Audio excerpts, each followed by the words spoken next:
আজকের পাঠ শিবপুরাণ জ্ঞানসংহিতার ৬৩ অধ্যায়।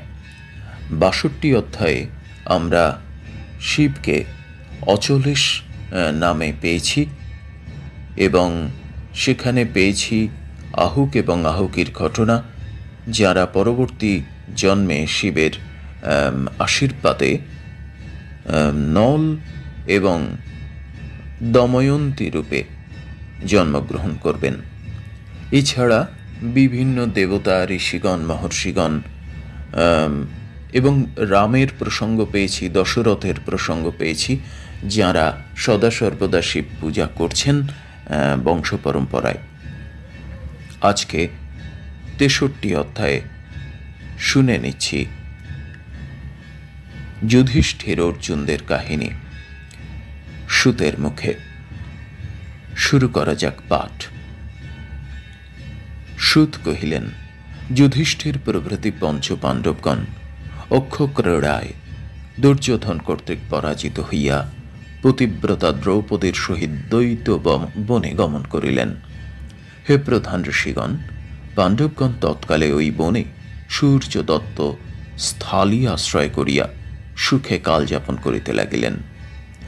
এই সময়ে দুর্যোধন দুর্বাসাকে ওই বনে প্রেরণ করিলে দুর্বাসা ১০,০০০ শিষ্যগণের সহিত ছলনা করিবার জন্য পাণ্ডবগণের নিকটে আগমন করত দ্রৌপদীর নিকটে আমাদিগের ইচ্ছা অনুরূপ ভোজন বস্তু প্রদান করো, এরূপ প্রার্থনা করিলেন। হে প্রধান ঋষিগণ, আপনারা শ্রবণ করুন। দুর্বাসা এরূপ প্রার্থনা করিলে পাণ্ডবগণ তৎকালে তাহাকে স্নান করিতে পাঠাইলেন। পরে পাণ্ডবগণ দুঃখিত হইয়া প্রাণ ত্যাগ করিতে উদ্যোগী হইলে দ্রৌপদী কৃষ্ণকে স্মরণ করিবা মাত্র কৃষ্ণ তৎক্ষণাৎ আগমন করিলেন। পরে কৃষ্ণ স্বয়ং শাক ভক্ষণ করিয়া সশিষ্য দুর্বাসা তৃপ্তি সম্পাদন করিয়া পাণ্ডবদিগের সিদ্ধি বিধান করিলেন। দুর্বাসাও শিষ্যদিগকে ভোজনে পরিতৃপ্ত বিবেচনা করিয়া পলায়ন করিলেন এবং ভগবান যাহার উপর সন্তুষ্ট থাকেন তাহার কিছুতেই পরাভব হয় না। অতএব যাহাদিগের উপর ভগবানের কৃপা থাকে তাহারাই ধন্য, তাহারাই কৃতার্থ। এই কথা বলিয়া পরম আনন্দ লাভ করিলেন। পরে পাণ্ডবগণ কৃষ্ণকে জিজ্ঞাসা করিলেন, হে প্রভু, আমাদিগের কি হইবে? প্রকৃষ্ট বল সম্পন্ন শত্রু উপস্থিত হইয়াছে, অতএব আমরা কি করিব? পাণ্ডবগণ এই কথা কৃষ্ণ বলিলেন, আমি শত্রু জয়দিগের ইচ্ছায় দ্বারকাতে গমন করত বিচারপূর্বক মহাত্মা উপমন্যু নামক মহর্ষির উপদেশ অনুসারে শম্ভুর আরাধনা করিয়াছিলাম। তাহাতে পরমেশ্বর প্রসন্ন হন। আমি পবিত্র বটুক নামক পর্বতে ক্রমিক ৭ মাস শম্ভুর সেবা করিয়াছিলাম।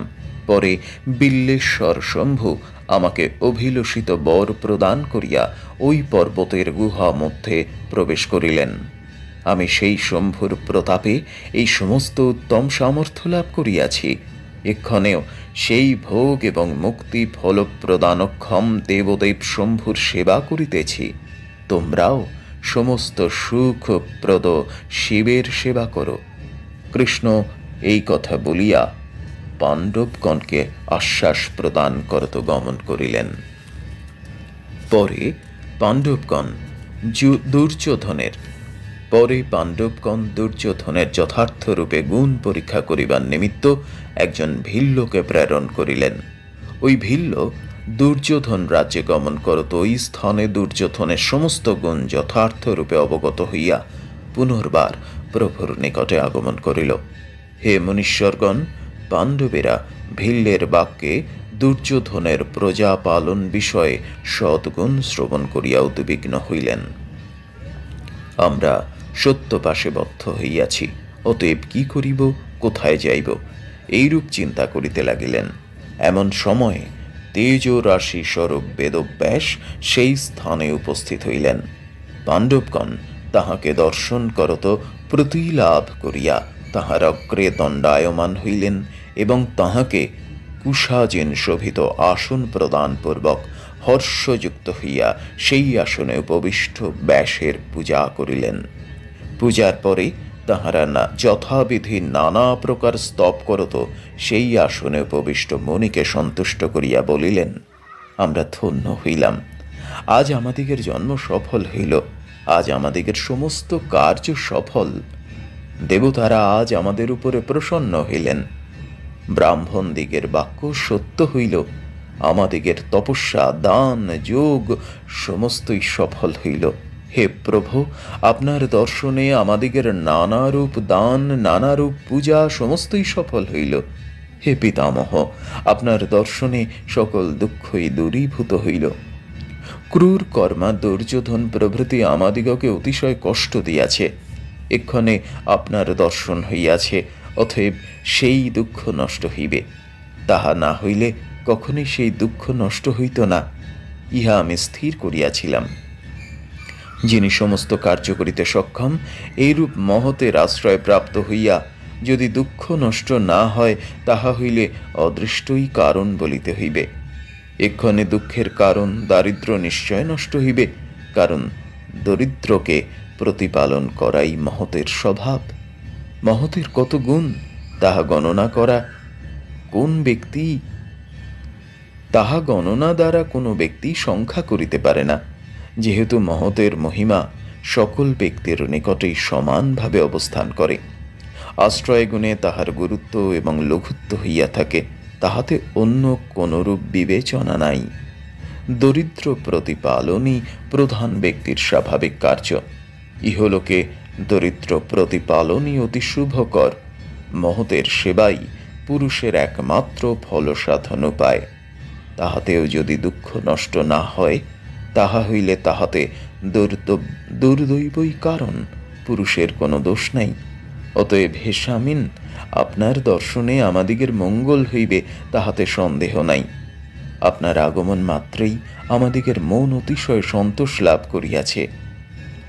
ব্যাস এইরূপ বাক্য শ্রবণ করিয়া তাহাদিগকে নানা কথা বলিয়াছিলেন। 63 অধ্যায় সমাপ্ত। ওম নমঃ শিবায়, ওম নমঃ শিবায়, ওম নমঃ শিবায়। 63 অধ্যায়ে আমরা দেখে নিলাম যে যুধিষ্ঠির এবং পাণ্ডবদের বনবাসের দুর্দশা এবং সেইখানে দুর্বাসা ঋষির আগমন, সেইখানে কৃষ্ণের দ্রৌপদীর আরাধনায় এবং অনুরোধে কৃষ্ণ সেই শাক ভোজন করে দুর্বাসা ঋষি এবং তার 10,000 শিষ্যের ক্ষুধা নিবৃত্তি করলেন এবং পাণ্ডবদের বাঁচিয়ে দিলেন। এছাড়া পেয়েছি স্বয়ং কৃষ্ণের কথা, যেখানে স্বয়ং কৃষ্ণ শিব পূজা করে আজকে তিনি তাঁর এই ঋদ্ধি সিদ্ধি এবং ঈশত্ব প্রাপ্ত হয়েছেন, এ কথা আমরা শুনে নিলাম স্বয়ং কৃষ্ণের মুখে, যেখানে কৃষ্ণ বলছেন যে তিনি শিবের 7 মাস বটুক পর্বতে একেবারে টানা শিব সেবা করেছেন, শিব সাধনা করেছেন, এবং সেই শিবকে বলা হয় বিল্লেশ্বর শম্ভু। বিল্লেশ্বর মানে প্রচুর বেলপাতা দিয়ে শিব পূজা করতেন কৃষ্ণ। এই তথ্যগুলো আমরা কেউই জানি না, এগুলো খুবই আশ্চর্যের। তাই সেই বিল্লেশ্বর শম্ভুর কৃপায় কৃষ্ণ আজকে এই তার ঈশত্ব লাভ করেছেন, এ কথা স্বয়ং কৃষ্ণের মুখে আমরা শিবপুরাণে পাচ্ছি 63 অধ্যায়ে। এছাড়া আমরা ব্যাসের আগমন দেখতে পাচ্ছি পাণ্ডবদের কাছে, এবং সেখানে ব্যাসকে সেবা করছেন অত্যন্ত শ্রদ্ধার সঙ্গে পাণ্ডবরা। সেই কাহিনী আমরা পেয়েছি। পরবর্তী কাহিনী শুনে নেব 64 অধ্যায়ে।